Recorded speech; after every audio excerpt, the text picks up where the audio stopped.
Hej derude. Ja, jeg skulle først have været her tilbage i går, men eller i morgen skulle jeg være tilbage, men jeg tænkte på, at I kunne lige så godt se her. Jeg træner hver lørdag morgen, så det synes jeg bestemt, I skulle være med. Men lige inden jeg går i gang,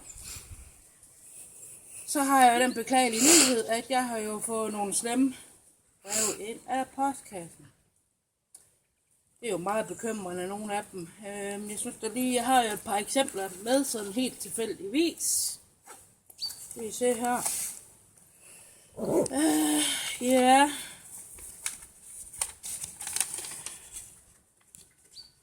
Nu skal I høre her. Der er et par grimme nogen imellem, men det må I ligesom for sarte sjæle. I må I ligesom bede det i jer. Jeg ved ikke, om jeg skal starte med de mildeste først.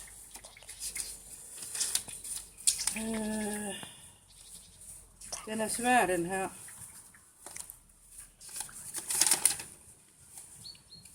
Ja, hvis I kan se, kan I se?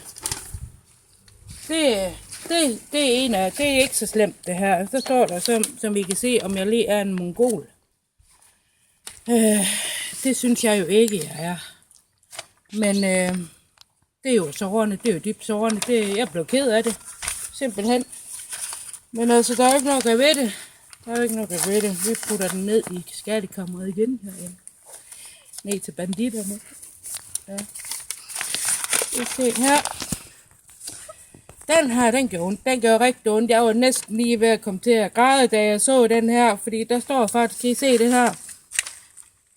Jeg har svamp, og jeg kommer og smitter dig.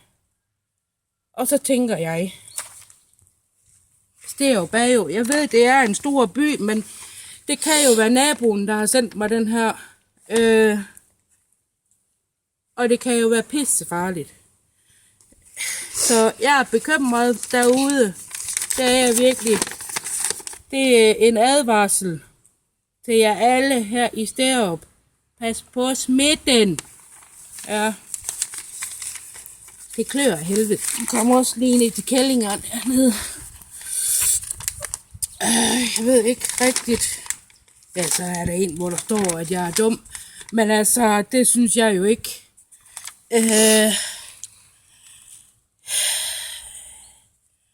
Jeg er jo bare sådan en helt almindelig indbygger for Sterup, og sådan ser vi ud her. Det må I jo bare lære at leve med. Nå, altså jeg ved ikke rigtig, om jeg vil læse de andre op, eller om jeg simpelthen bare skal begynde på opvarmningen. Det synes jeg da bestemt, de skal have med. Der er næsten ikke plads nede ved de søer hernede. Nu skal I se. Jamen, skal jeg starte med at gænge lidt her? Det er svært. Kan I fornemme det?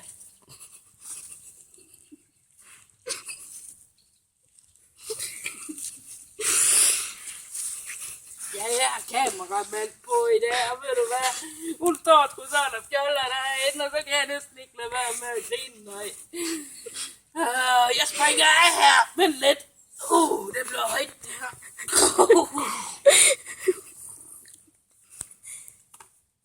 Det bliver højt. Er I klar, så springer jeg. Jeg skal lige hen til klatrestativet herude. Der er masser af forlystelser her i Sterup. Det her, det er jo bare den bedste legeplads.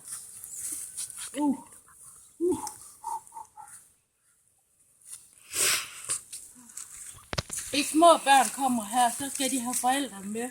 Altid holde i hånd her. Det er jo ikke noget spøge med. Og der er jo pisse langt ned.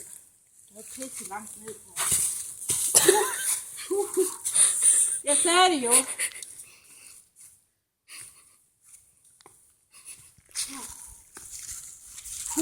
Klatretårnet. Jeg springer over, og så tager æderkoppespinde i stedet for. Det kan være det lidt nemmere for mig.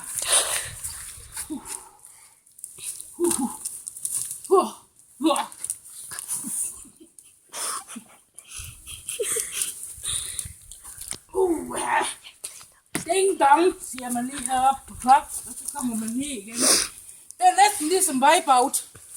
Kan I se det? Jamen, jeg synes det lige, vi skulle... Nu er jeg er varm, og jeg sveder. Nu synes jeg lige, vi skal tage en rundtur her og kigge. Er du med til her, Robert?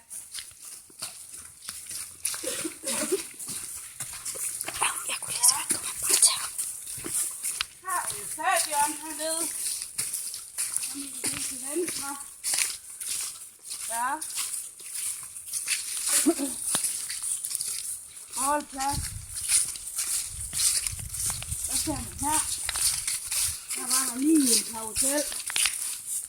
Må man lige prøve her.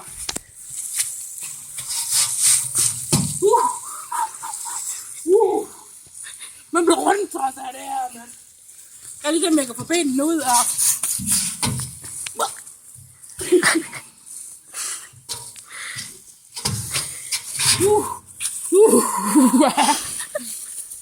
Det var lige hård nok. Jamen, jeg synes, at vi starter den sidste del af træningen herhen. Ja.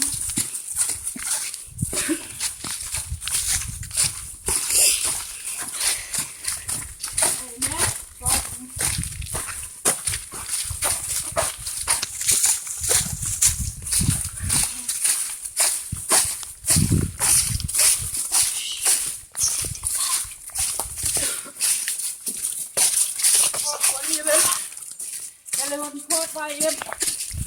Opvarmningen, den var lige. Det var en hoveste. Det var sgu gav.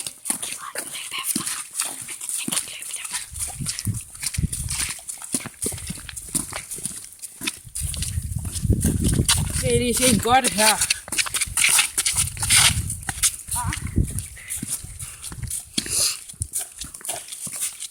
Slet ikke øjnene væk fra mig. Ja. Det er lækker her. Ja.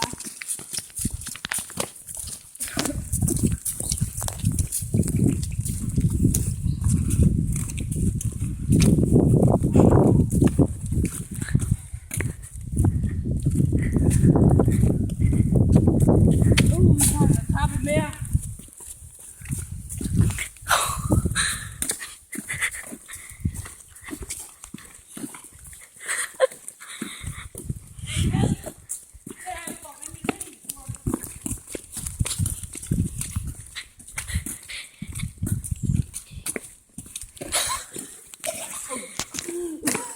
I kan godt høre, at jeg er vant til det her, ikke også?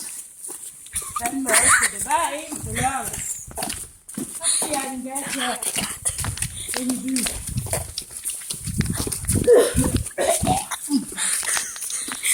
Ja.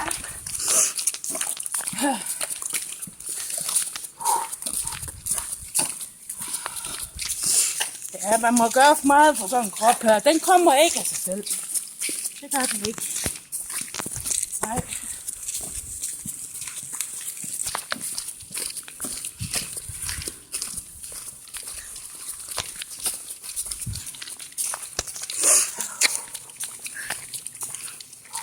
Okay, fornem sveden på min pande.